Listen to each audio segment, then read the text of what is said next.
Bem, eu acho primeiro que, assim, está muito claro para mim que a vaia ao Pedro está associada ao fã-clube do Gabriel, né? Porque é uma vaia seguida de gritinhos histéricos que se ouvem facilmente quando o Gabriel corre para dentro do gramado. Eu acho que o Pedro jogou mal. Se ele tivesse fazendo várias partidas ruins, como ele fez um gol, mas perdeu gols feitos, bateu o pênalti muito mal, acho até que com uma certa displicência de fato, né? Ele não é um grande cobrador, não tem a capacidade de dar pulinho, não sei o quê. Escolhe um canto, bate firme lá ou no meio do gol e tal, o tal pênalti de segurança. Se ele quer bater, ele tem que bater assim, não tem outro jeito. Ele não sabe, ele não tem essa técnica. Ele não é o Henrique Dourado, né? Jogou com o Henrique Dourado, mas não aprendeu a bater pênalti com o Henrique Dourado, né? Se tivesse aprendido, Henrique Dourado, aliás, é o fenômeno da cobrança de pênalti, né? Talvez seja o maior cobrador da história. O negócio que ele faz é um negócio absolutamente maluco, né? E não erra. Então, se o Pedro tivesse uma sequência ruim, eu até entenderia. Pô, a torcida está de saco cheio desse cara, né? Ele joga todo jogo e perde gol, não faz gol. Mas não é o caso. Ele tem 8 gols em 8 jogos. E os números dele são muito bons. Ele fez mais de 70 gols, gente, de 2020 para cá, 22 para cá. 70 gols. Ele foi o brasileiro que mais gols marcou no ano de 2023, no mundo. Aqui no Brasil ficou só atrás do Germancano, que teve um ano fantástico, de um time campeão da Libertadores. E o Pedro não teve uma temporada brilhante, não. Ele teve jogos ruins, fases não muito boas, mas ele entrega, ele faz gol, cara. Ele faz gol. Ele pode melhorar em alguns aspectos do jogo? Também acho que pode, mas a vaia, ela é totalmente sem sentido. Ele não fez por merecer essas vaias. Até irritação, pô, perdeu o gol e tal, mas o jogo tá ganho. O cara, ele fez o dele, ele fez 3 gols no jogo anterior. São 5 gols dos 3 últimos jogos. Peraí, isso não tem cabimento. Eu acho que ficou muito claro que assim, é incômodo de uma parte da torcida que acha que o Pedro é culpado pelo fato do Gabigol estar no banco. Mas o único responsável pelo fato do Gabigol estar no banco é o Gabigol não ser mais Gabigol, ser apenas Gabi. Porque ele não tem feito gols. E ele tem tido oportunidade, jogou 2 partidas de saída como titular. Ele entra nos jogos já num cenário que também é favorável, porque o jogo já está resolvido, o adversário já está uma marcação mais solta, mais frouxa. Enfim, também não consegue aproveitar, ele não tem jogado bem. E é uma dúvida grande, o André escreveu com propriedade na coluna dele, se ele vai voltar a jogar. Alguém pode assegurar que ele vai voltar a jogar tão bem? Eu não sei, porque está demorando muito assim, a voltar a uma boa fase, e assim, eu não vejo nenhum progresso de verdade. Na participação no jogo, nas jogadas, nas finalizações, nada. É muito estranho o que está acontecendo com esse rapaz. E eu acho que ele tem que resolver. Tem que partir dele. Ele pode ser ajudado pela comissão técnica, pelos colegas e tudo mais, apoiado pelo torcedor, mas ele que tem que resolver. O Pedro não tem nada com isso. O Pedro foi reserva dele um tempão, né? E entrava, fazia gol e tal. O Pedro só virou titular quando o Bruno Henrique se machucou, gente.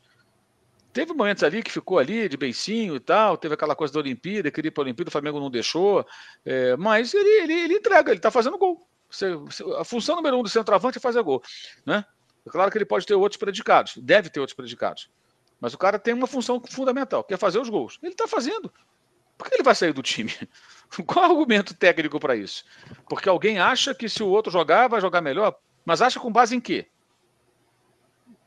Não dá. Eu achei aquilo lamentável, uma grande babaquice, para usar a palavra mais direta, sabe? Uma babaquice, sabe? De torcedor modinha, torcedor de jogador, não torcedor de um clube. Ser torcedor de jogador, tudo bem. Ser torcedor de jogador, para mim é seu. Agora, nós temos o direito de ter opinião. Eu tenho essa opinião. O cara que faz isso, para mim, é um torcedor de jogador, não é torcedor de clube. Ele gosta do jogador. O clube vem em segundo lugar, é o que parece. Eu faço até reflexão, eu concordo com o Mauro, vou deixar o André falar, até porque o André escreveu isso na coluna, né? E vou até pedir a produção botar os números do Pedro desde 2022. Alan, por que 2022? Porque 2022 é exatamente quando o Pedro consegue ter a oportunidade, né, de ser titular, inclusive ao lado do Gabigol. Porque eu fico imaginando, muita gente tentando questionar, o André, mas não foi por conta do Gabriel, foi porque ele perdeu gols, ele perdeu pênalti e etc. E, cara, eu fico imaginando o seguinte, se fosse o contrário, se o Gabriel tivesse feito um hat-trick contra o Bangu, tivesse feito um gol contra o Boa Vista, perdido vários, porque isso aí, na boa fase, o Gabriel acontecia isso, né? Perdia vários gols, a gente falava. O Gabriel seria vaiado e o Pedro exaltado? Eu duvido muito. Então, para mim, esse é o ponto. E aí, só para ilustrar, André, que você vai falar, tá aí, ó, o Pedro é o jogador brasileiro com mais gols marcados por clubes no país desde 2022. E lembrando que ele só se torna titular com o Dorival em agosto ou setembro, né, por aí, em 2022. Porque antes do Dorival com o Paulo Souza, ele nem era titular, né? Era o Gabriel.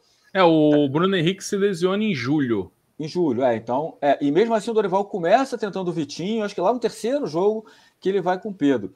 E o Pedro tem aí não só o maior número de gols, mas também a maior média, né? 1 gol a cada 113 minutos. Né? Você vê que o próprio Hulk tem 1 a cada 147, o Gabriel 1 a cada 183. Então, enfim, o Pedro, ele pode perder gols, ele pode, às vezes, ser firuleiro, mas, cara, ele vem, em números, pelo menos, ele vem respondendo.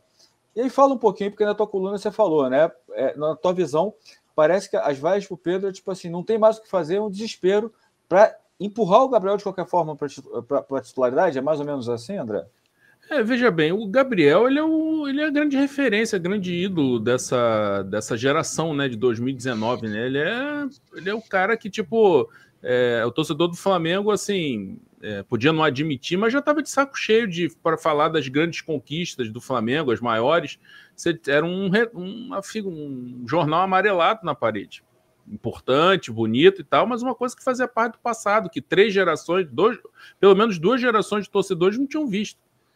E o Gabriel chega e é o protagonista, né, nesse momento, o cara que faz os gols decisivos e tal, de 2 Libertadores, né? E isso para o torcedor é um negócio muito forte, né? Para uma geração que não viu o Zico, é uma coisa muito forte.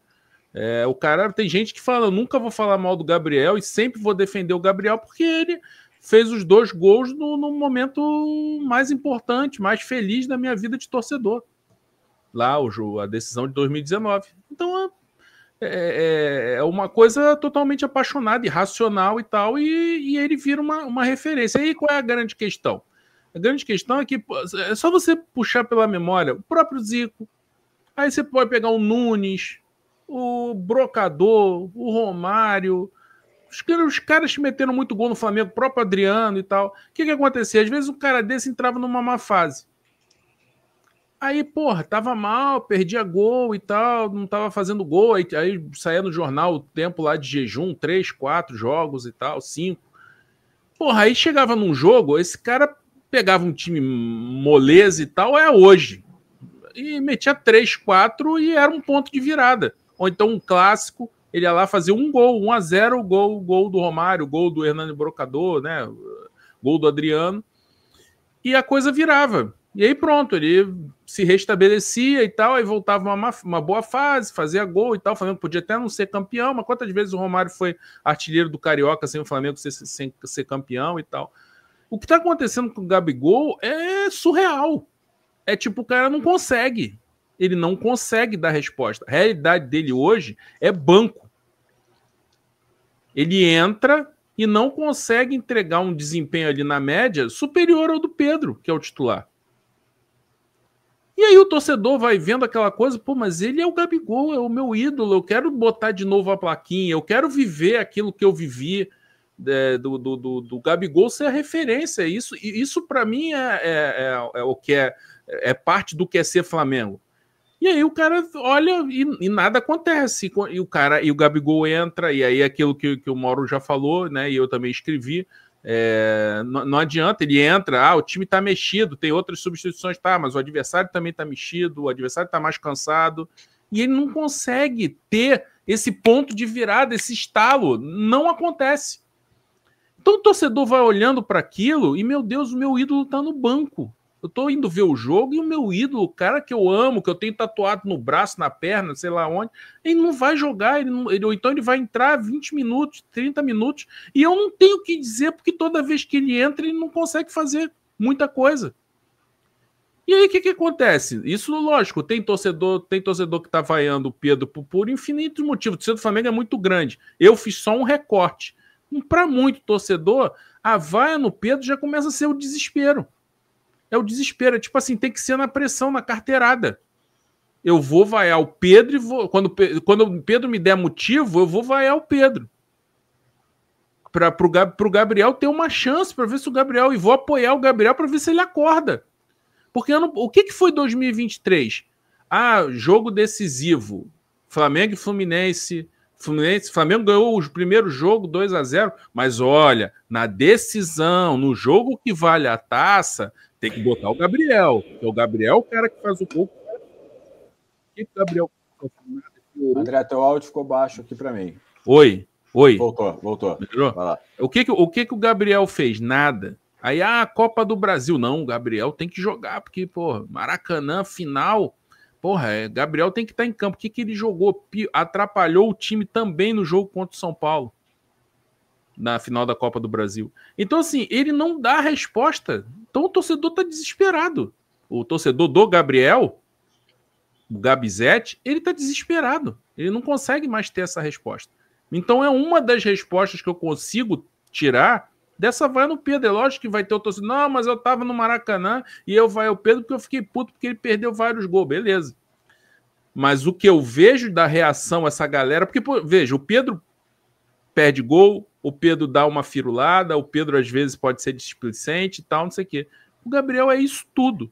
E na hora da substituição é o Pedro que é vaiado e o Gabriel é apoiado. Por quê? Se a coisa é parecida e se você pegar os números, o Pedro se sai melhor. É uma questão de torcida, de idolatria do jogador. E aí a responsabilidade é de quem? Desculpa, tem gente que fala, para vocês tudo é culpa do Gabriel. Mas nesse caso a responsabilidade é do Gabriel. O torcedor está esperando a resposta dele que nunca vem. Por isso que está dando esse problema. Isso nunca aconteceu. Se você pegar a história aí, puxar esse ocaso que parece estar sendo precoce do Gabriel, isso eu nunca vi em nenhum outro jogador. O jogador sempre dava uma resposta aqui. Podia ser até uma coisa esporádica e tal, mas o jogador acabava dando alguma resposta em um jogo e aí o status dele meio que se recobrava e aí o cara seguia ali, podia não ter o mesmo ritmo, aí ia caindo, decaindo. Gente, o Gabriel tem 27 anos. Com 27 anos, o Zico estava destruindo e desequilibrando no Campeonato Brasileiro do título brasileiro. Zico nasceu em 53, em 1980 ele estava desequilibrando, fazendo a diferença para o Flamengo no Campeonato Brasileiro, no primeiro título brasileiro do Flamengo. E o Gabriel, você olha, parece que ele já está caminhando para uma reta final de carreira. E aí eu termino a coluna com um questionamento. Será que ele só vai encontrar motivação ou desafio ou sei lá o que for em outro clube? Será que no Flamengo ele não consegue mais encontrar uma motivação, um sentido para continuar lutando e tal? Ele se acomodou com o que ele tem e acha que tem que jogar e tem que ter o seu status por tudo que ele fez no passado?